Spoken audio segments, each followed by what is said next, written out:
আসসালামু আলাইকুম রহমতুল্লাহি আবরাকাত। সুপ্রিয় অডিয়েন্স, সকলের প্রতি আমার আন্তরিক সালাম জানিয়েছি। সবাই কেমন আছেন? আলহামদুলিল্লাহ, আপনাদের দোয়ায় আল্লাহর রহমতে আল্লাহ আমাকে ভালো রেখেছেন। আলহামদুলিল্লাহ যে আল্লাহ পাক আপনাকে আমাকে সুস্থ রেখেছেন এবং এই সুন্দর সকালটাকে উপভোগ করার জন্য সুযোগ দান করলেন। অবশ্যই সেই মালিকের দরবারে শুকর করার দরকার। আলহামদুলিল্লাহ, বিশ্ব মানবতার দরুদ মুক্তির দিশারি হযরত মুহাম্মদ সাল্লাল্লাহু আলাইহি ওয়াসাল্লামের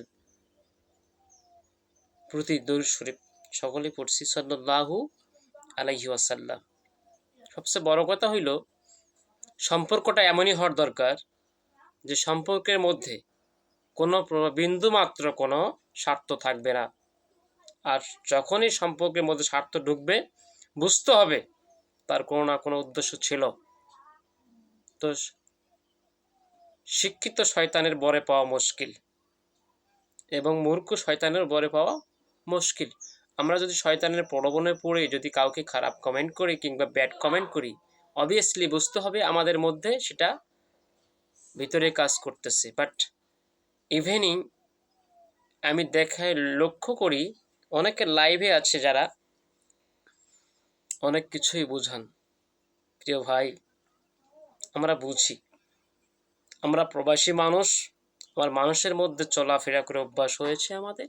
বাট এই ধরনের কথা না বলে সংশয়ে কথা বলবেন, মার্জিত ভাষায় কথা বলবেন, যেটা একটা মেয়েকে রেসপেক্ট করা দরকার। বাট ইভেনলি সব কিছু ব্যাপারে কনফিউশন থাকা ঠিক না। সব কিছু ব্যাপারে কোনো কনফিউশন নয়, বাট এটুকুই মনে রাখবেন, ভালোবাসলে বাসার মতো বাসবেন, স্বার্থ নয় কিংবা কোনো